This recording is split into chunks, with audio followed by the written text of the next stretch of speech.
The morning of December 16, 1944, dawned cold and shrouded in fog near Monschau, Germany. The frozen earth began to tremble, signaling another incoming barrage of American artillery. Yet something was terrifyingly, incomprehensibly different about this salvo. The shells weren't striking the ground or the trees as expected.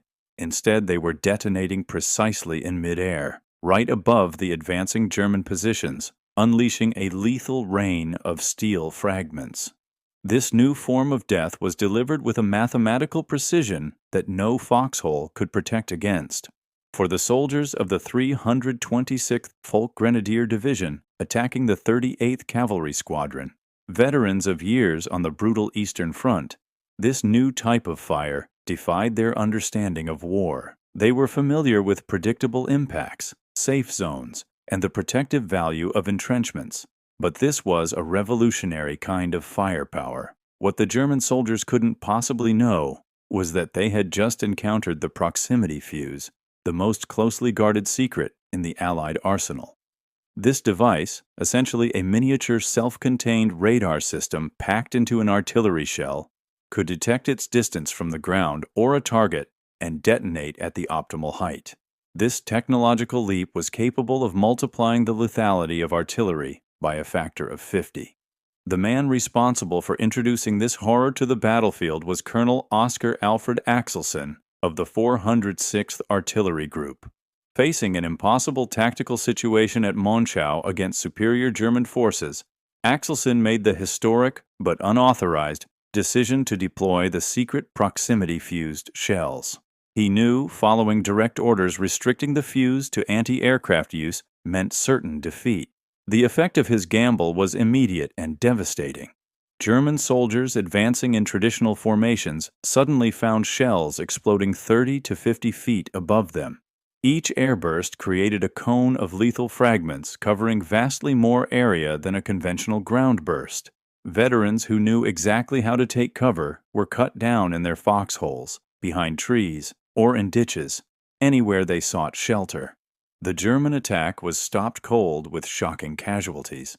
The proximity fuse was the result of American scientific innovation and industrial capacity at their absolute peak. Unlike conventional shells that needed a direct hit or an often inaccurate time fuse, the proximity fuse contained 130 electronic components, including 4 or 5 miniature vacuum tubes, inside a self-contained radar system no larger than a coffee can.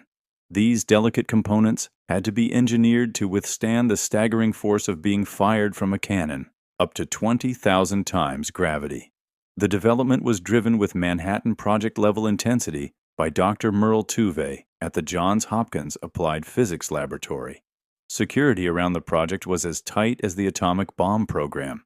The technical challenges were immense, redesigning fragile vacuum tubes like those in household radios to survive extreme acceleration, spin, and temperature swings, yet remain sensitive enough to detect targets. The breakthrough came through miniaturization, with Dr. James Van Allen's tubes being no larger than pencil erasers. By December 1944, American factories were producing 40,000 proximity fuses daily. The sheer industrial achievement, involving over 100 companies like RCA and General Electric, was second in cost only to the Manhattan Project. This production miracle, largely carried out by a predominantly female workforce maintaining ruthless quality control, drove the cost down from $732 in 1942 to just $18 per unit by December 1944. This efficiency allowed for the deployment of 200,000 fuses during the Battle of the Bulge alone. Axelson's unauthorized success at Monschau was undeniable, and within days, the direct orders were overturned. On December 19th, General Eisenhower requested authorization, and by December 21st, all restrictions were lifted for general ground combat use across the entire Bulge battlefield. The rapid distribution of the new shells demonstrated American logistical superiority, with proximity-fused ammunition reaching units like the 463rd Parachute Field Artillery Battalion at Bastogne, just as the German ring closed around the town. The siege of Bastogne provided the perfect demonstration of the fuse's defensive power. The 101st Airborne, surrounded and outnumbered, held the vital crossroads. German assault formations, caught on the snow-covered fields, simply melted away under the precisely timed airbursts. German prisoners reported attacking units losing cohesion and soldiers fleeing the incomprehensible airbursts before even reaching American lines. Perhaps the most stark demonstration of its lethality occurred at the Sauer River near Echternach. General George S. Patton personally witnessed an engagement where a German battalion, attempting a hidden crossing, was caught by proximity-fused fire. Patton recorded in his memoir, "The new posit ammunition was devastating. The shells burst in the air above them. They had nowhere to run. When the firing stopped, American forces counted 702 bodies. A single battalion essentially ceased to exist in minutes. In the Ardennes dense forests, which the Germans had counted on for concealment, the proximity fuse's effect multiplied exponentially. The airbursts shattered tree branches, creating thousands of additional wooden projectiles that traveled at lethal speeds. Traditional cover, foxholes and taking cover behind trees, became useless as the fragments and splinters rained down from above, negating centuries of tactical wisdom about forest fighting. The technological supremacy and its battlefield dominance were undeniable. Studies showed proximity fuses increased lethality by 5 to 10 times over conventional shells. The German intelligence failure was catastrophic.